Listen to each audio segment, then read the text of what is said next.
What are the common traits of successful CEOs that you have observed? Yeah.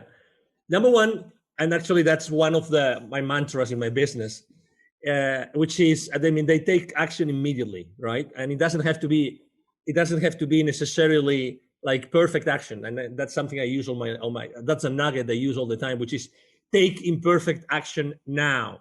Take imperfect action now. And I use that also with my entrepreneurial, clients, customers.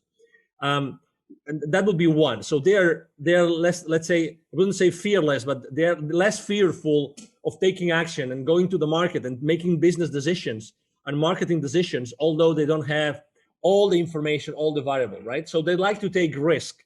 That would be the second one. They like to take risk because they know that taking risks, they can go to the market and they can actually, in the entrepreneurial world, there's this concept of the minimum viable product, right? So there's this minimum viable characteristics of a particular product or service that when you start sending it, offering it to the market, you get the first feedback, right? Mm. So they are very good at that. They're very good in start talking with their potential future clients and asking them, hey, I am planning to do this. I am planning to offer, this to the market. I'm planning to send this to offer this product or this particular service.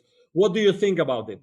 And they're very good in grasping this market intelligence very early on in the life cycle of that particular product or service.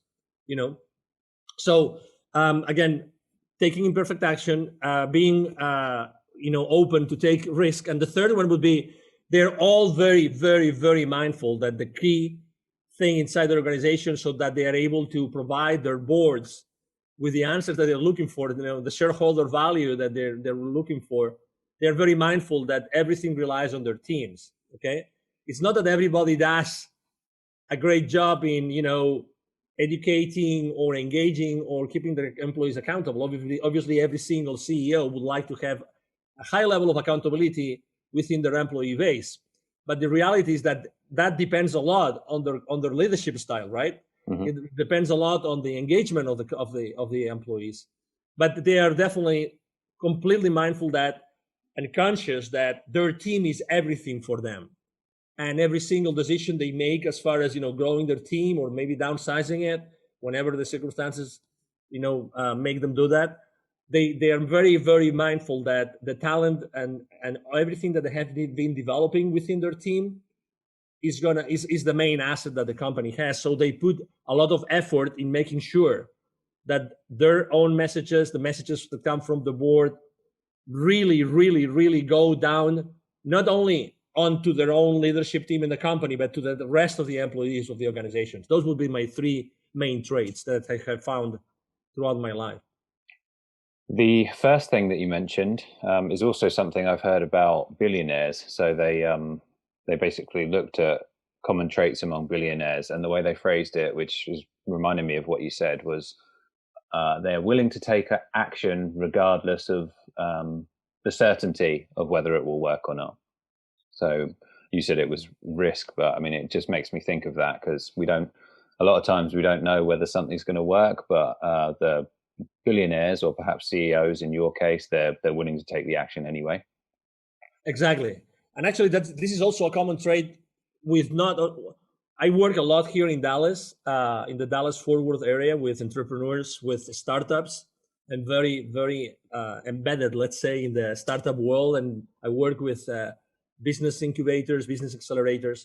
And something that I find in common all the time is that sometimes people say they really want to go to the market early, but they are fearful of going to the market. They are fearful of maybe talking to the market too early because they have this idea and they want to get, hold on to this idea, this concept, and they don't want anybody to know, blah, blah, blah. I would say, I always tell them the same thing. I tell them, I'm afraid that you're looking at the world from a scarcity mindset, right? Because, I mean, of course, there's this, super multi-billion dollar, ideas like, Uber or Airbnb or many others, right? I mean, I understand that. But regardless of that, I think that it's very important that very early on, you get these early wins, these early wins that they give you the confidence to keep moving, to keep moving forward and doing things. And I like to think of organizations. I sometimes I have my own like frame of reference in my life. I see the life in a very specific, peculiar way, and I think that both people and companies are just energy. That's how I look at the world. They're just energy.